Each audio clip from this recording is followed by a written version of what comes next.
Alright guys, welcome back to Golazo España. In this video, I'm going to be giving you the latest news concerning Barcelona that's been reported by the 4 Spanish football dailies, obviously with a focus on sports, and Mundo Deportivo. They're the Barcelona-based publications that are obviously closest to the club. Ter Stegen, facing potential back surgery. He's considering surgery for a serious back injury. It's an injury which has kept him out of pre-season training. He's choosing between conservative treatment or an operation, and surgery would sideline him for around 4 months. He won't travel on the club's Asia tour, and the injury blocks any potential summer exit. They're trying to get him out, to be honest with you. If he undergoes surgery, he may return in the winter market to find a new club and fight for Germany's World Cup squad. Joan Garcia is now confirmed as the first choice goalkeeper. That's the recent signing. Joan Garcia and Stegen, they're the main options. And there's also Iñaki Peña, there you go. He's free to leave. Diego, let's have a look, Koken is expected to travel with the squad. Ter Stegen had back surgery before for a herniated disc, and the discomfort has returned and current treatments haven't worked. His absence eases Barcelona's fair play struggles. If Ter Stegen is ruled out for over 4 months, Barca will deactivate his registration, significantly impacting squad planning. His salary of around 16 million euros gross this season would be mostly removed from the wage bill, and this would allow Barcelona to register Joan Garcia and possibly other reinforcements without breaching salary cap rules. The club could unlock 80% of his wage for use under La Liga's fair play regulation, as per Article 77. This also moves Barca closer to reactivating the 1-1 rule, giving them more market flexibility. They're hoping to achieve that by August, or in August. This also moves Barca closer, I've just read that. A similar scenario happened last season when Christensen's injury helped and blocked signings like Dani Olmo and Pau Victor. Flick to leave out players from the Asian tour, or the Asia tour. He doesn't want to work with such a large squad and will leave out around 9 players from the tour of Japan and South Korea. Barca currently has 35 players between the first team and youth players, and Flick wants to take no more than 26. The players left out will stay in Barcelona to calmly sort out their futures. Ter Stegen continues to train separately and is unlikely to travel. Obviously, we know about his injury problems as well.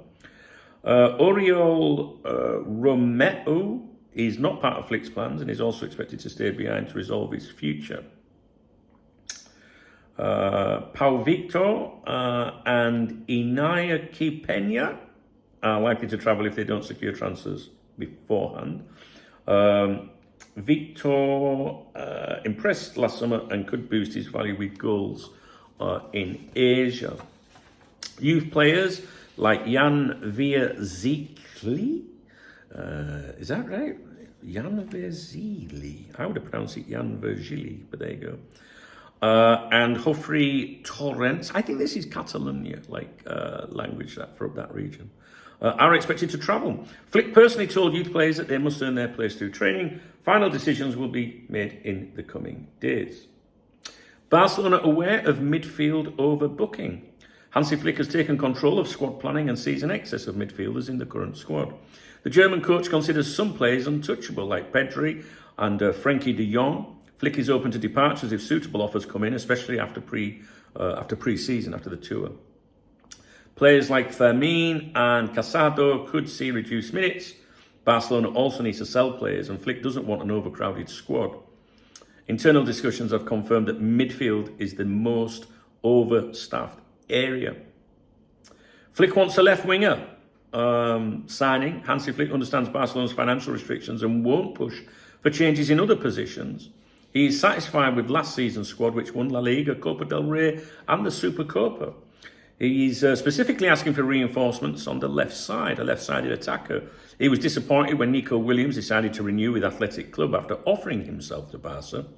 Flick approved the signing of Joan Garcia and is content at fullback with Conde and Balde, Gerard Martin and Jofre Torrents. Listen, someone pulled me up yesterday for pronouncing. They went, that's not how you pronounce it. You're in Spain, you. It's like, yeah, but I'm not fucking Spanish, am I? You know what I mean? I can't pronounce English names. You know what I mean? If you can do better, you do it. Departures of Ansu Fati and expected exit of Pau Victor create space in the attack. Remaining forwards, Lamine Yamal, Ferran Torres, Lewandowski and Rafinha. That's the remaining forwards. And there's Fermin and Dani Olmo, who can also cover attacking roles. Luis Diaz remains Deco's top choice, but he's very expensive. And Liverpool are unwilling to negotiate, as we know. Marcus Rashford wants to join Barcelona and is willing to wait, as he is not in Manchester United's plans. Barca is expected to make a move in August once their salary cap, the 1-1 rule, is clearer. Mendez presses Barca to sign Dumfries. This is George Mendez, of course, or Jorge Mendez, has offered Denzel Dumfries to Barcelona during a recent transfer meeting. Dumfries' release clause drops to €25 million, which is £21 million, at the end of July. Until the end of July. The right back from Inter Milan is liked by the club's sporting department and especially by Hansi Flick. However, Barca currently prioritises signing a left winger, as we know. The club had previously considered Jeremy Frimpong, obviously now signed by the mighty Reds, Liverpool, and Dumfries fits the physical profile they were seeking.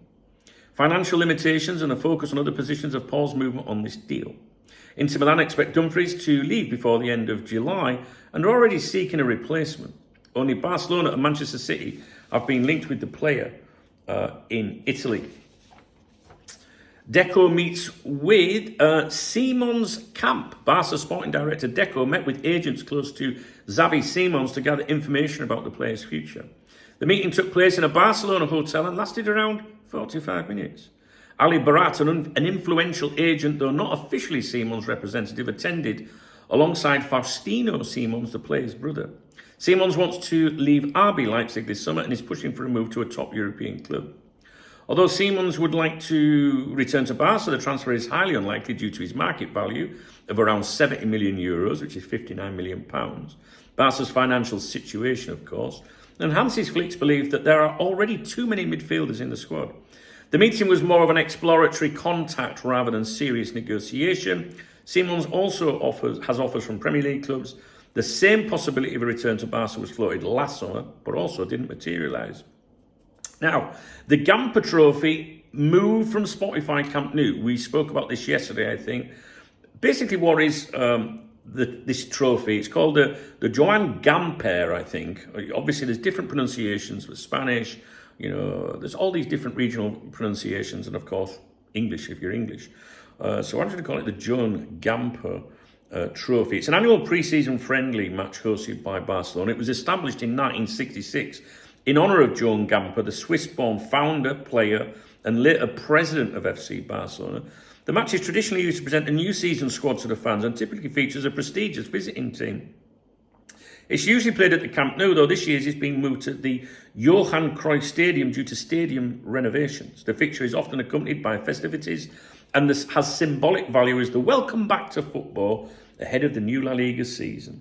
And Barca will announce today that game, that tournament, whatever, will not be played at the Spotify Camp Nou as originally planned. The club aims to return home on the 10th of August, but delays in receiving the required occupancy licence from the City Council have forced a postponement. Although the modified activity and construction licence was granted, the critical first occupancy licence is still pending. As a result, the match will instead be played at the Johan Cruyff Stadium against Como. The official return to the Camp Nou is now scheduled for the weekend of 13th or 14th of September. My birthday, 13th of September. Against Valencia in La Liga, which is match day 4. Barca may hold a press conference on Monday to explain the situation further. And that, my friends, concludes today's roundup concerning Barcelona in the Spanish football daily today. If you found the video informative, please thumbs up the video. Please drop me a comment. I'm sure there's ways to support me in the video description. I do put a lot of effort into this, around 2 hours every morning. I must be mad. This channel is not monetized, but it just takes me away from my Liverpool channel, Cop Talk TV. It's nice. I like it. I read these papers every day to look for Liverpool related material, and I thought it would be a good idea to throw a channel up and just give people a rough idea of what's been said here. All right, guys, take it easy. Have a great weekend, and I will speak to you real soon. All right.